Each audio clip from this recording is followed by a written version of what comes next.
Let me just guess that this master settlement agreement was intended for a good cause. There was a purpose. There was a value. And that there was a meaning for the American public. It was for America.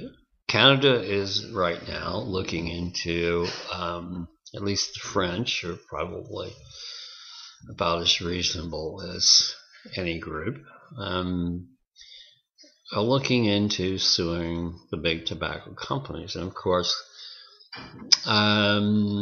if you ever go to France, if you ever go to Paris, you look in the streets and you'll see these people who have little things in their throats, and this is part of the surgical procedure for cancer. There's no question that this is a definite causative relationship. Cancer, you don't see cancer people except in hospitals, and France takes care of people, but the Montreal consumer is probably going to be a little bit smarter than the people who ran this outfit. And if I had anything to say about this, I'm almost looking at there's a certain naivete, a lot of it, and I noticed that when I first met people down in the South with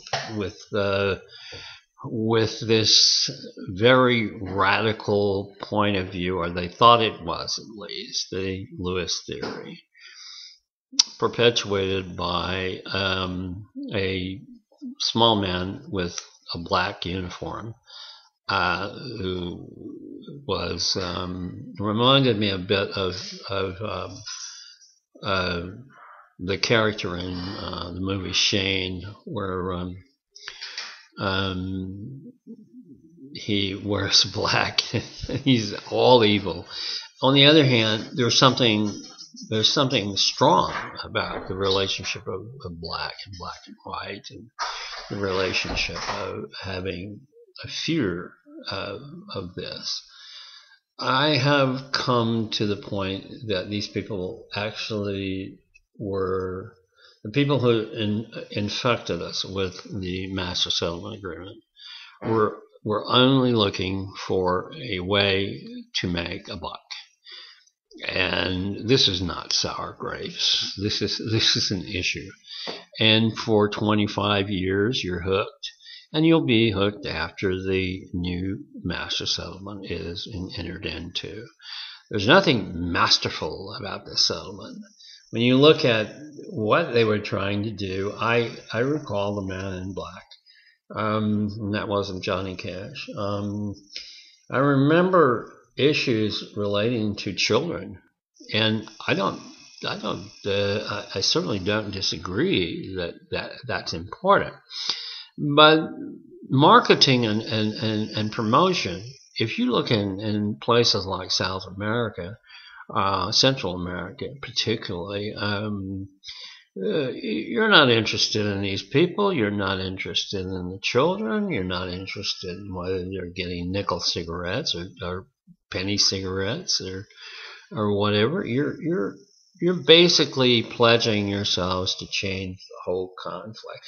Yesterday, I had an interesting experience, and I was watching a fellow leaning against a wall, and he was smoking what was called, I think, the e-cigarette. Actually, I know where this originates, and this comes from it was belatedly from a concept by Philip Morris, I think, called Premier, but it's actually just a little delivery device, and the delivery device uses pellets, and it's under the supervision, I assume, of the FDA, because it's a consumable product that's injected into the body, and maybe the FDA doesn't really give a damn.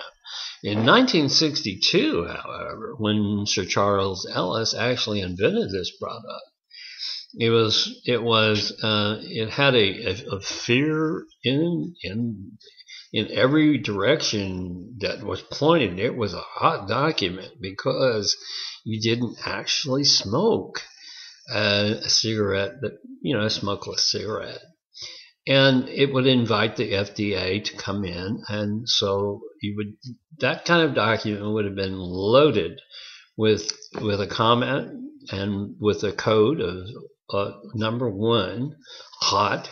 It would be loaded as FDA problems with the FDA, because FDA, for the Food and Drug Administration, is supposed, since it was inaugurated in the early part of the last century, to affect somehow what we put into our bodies. And so injecting a substance by inhaling and doing it freely is absurd. This could have never happened before 1994. This would have never happened. Never have happened. Because the tobacco industries were afraid of the FDA. And yet, back in 1962, they had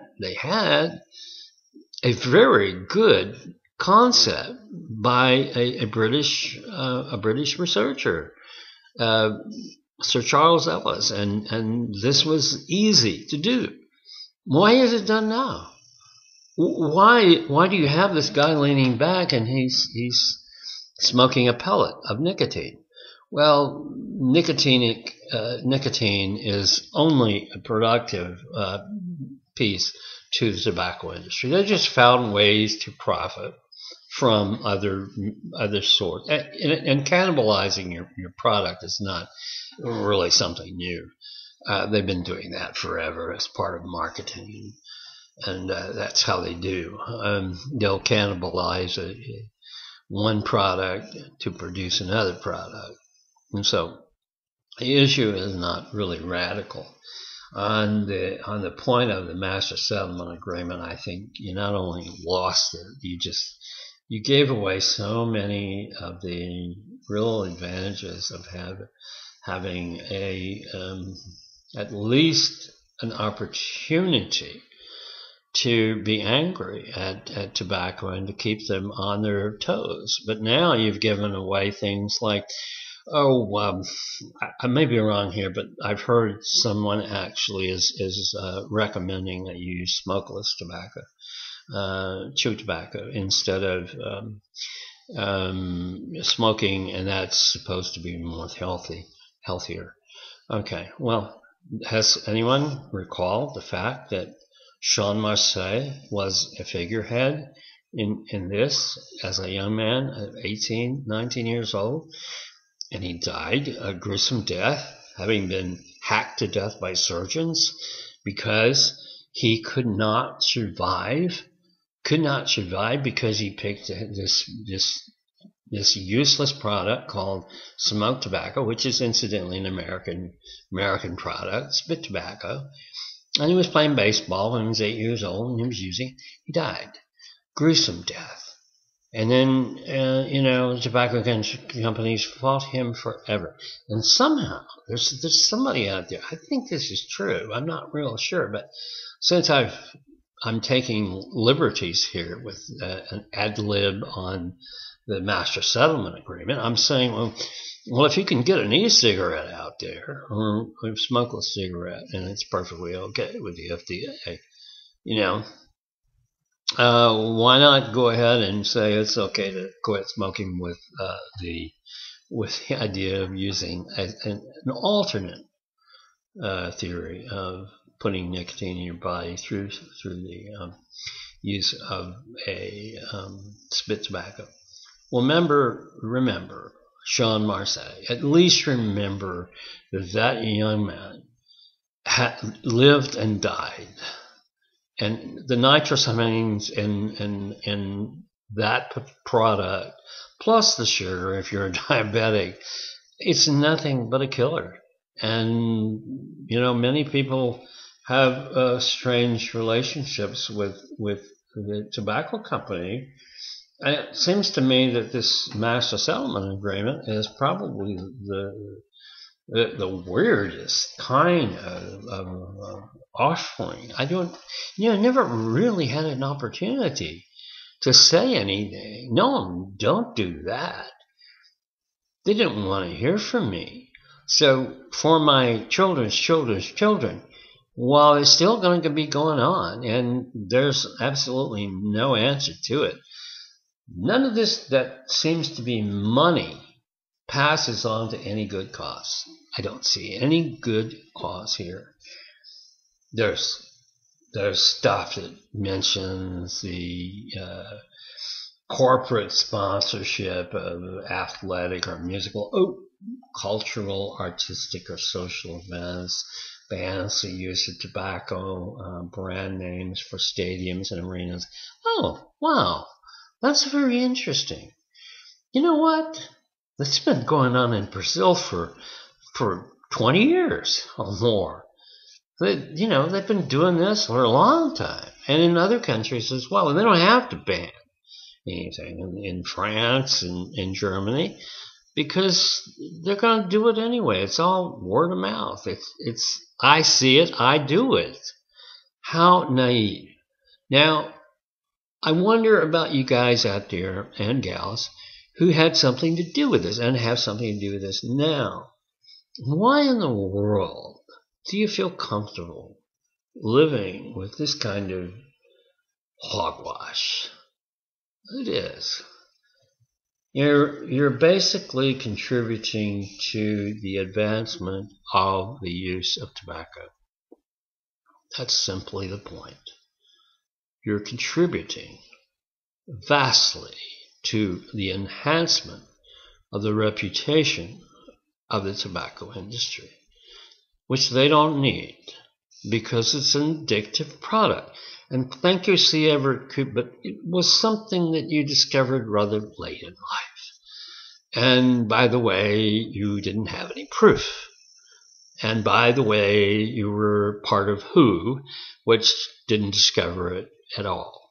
And by the way, we've retarded ourselves, and we're now using the term habituated rather than addicted, which, again, I have to point out, was a work of art for people back in early 1963. That's when the document was produced.